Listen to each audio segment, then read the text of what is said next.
Now अब हम यहाँ पे डिस्कस करते हैं क्वेश्चन नंबर 8। और क्वेश्चन नंबर 8 है हमारे पास, from a solid cylinder whose height is 2.4 centimeter and diameter 1.4 centimeter, a conical cavity of the same height and same diameter is hollowed out.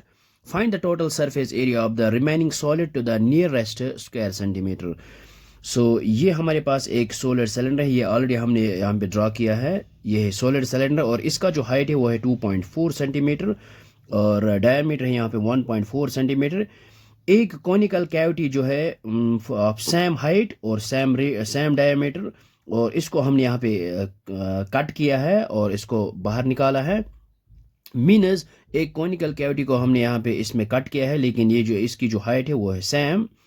और हमने यहाँ पे फाइंड आउट करना है total surface area of the remaining solid. जब हमने इसको cut किया है और रिमेनिंग जो सॉलिड बचा है हमारे पास, और इसका हमने यहाँ पे फाइंड आउट करना है सरफेस एरिया। तो सबसे पहले हम यहाँ पे लिखते हैं गिवन जो है हमारे पास हाइट और ये डायमीटर। ये हमने यहाँ पे लिखा है here diameter of cylindrical part जो हमारे पास है वो है 1.4 सेंटीमीटर, और रेडियस आएगा यहाँ पे 1.4 डिवाइड बाई 2, ये आएगा 0.7 सेंटीमीटर।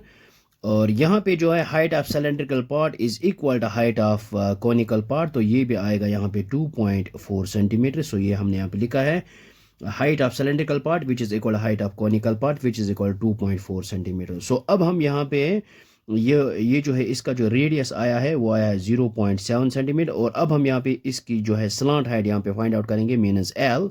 यहाँ पे इसको लिख सकते हैं।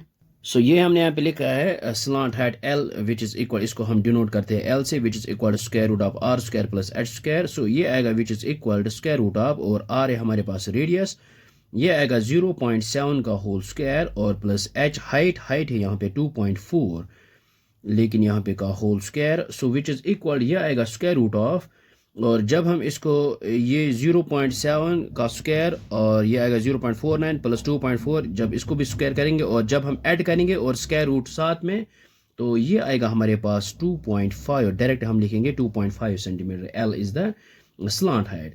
तो अब हम यहाँ पे फाइंड आउट करते हैं total surface area of the remaining solid. ये आएगा यहाँ पे curved surface area of cylindrical part, और प्लस आएगा curved surface area of conical part, और प्लस आएगा यहाँ पे बेस एरिया। तो इसको हम यहाँ पे लिख सकते हैं। ये हमने यहाँ पे लिखा है surface area of remaining solid, ये आएगा curved surface area of cylindrical part भी लिख सकते हैं, यहाँ पे मैंने लिखा है cylinder, plus curved surface area of cone या कॉनिकल पार्ट भी लिख सकते हैं, प्लस आएगा बेस एरिया।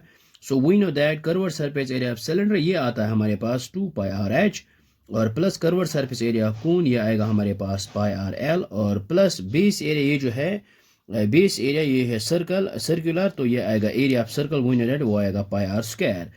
तो अब हम यहाँ पे क्या करेंगे 2 इंटू पाई की जगह यहाँ पे यूज़ करेंगे 22/7, और रेडियस है 0.7 into height of cylinder 2.4 plus यहाँ पे पाई 22/7, और आर है यहाँ पे 0.7, और एल स्लांट हाइट जो है ये आया है यहाँ पे 2.5।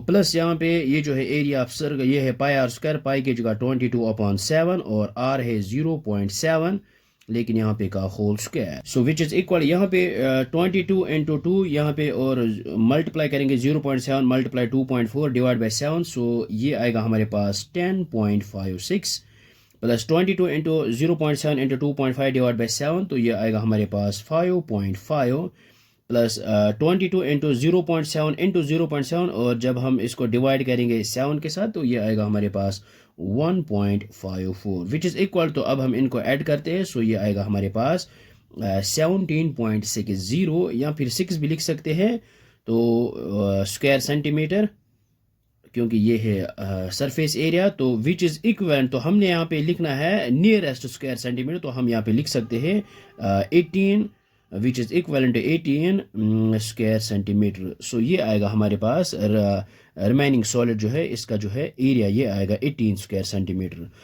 आई होप आपको ये समझ में आया होगा, ये बहुत ही आसान है। Thanks for watching this video.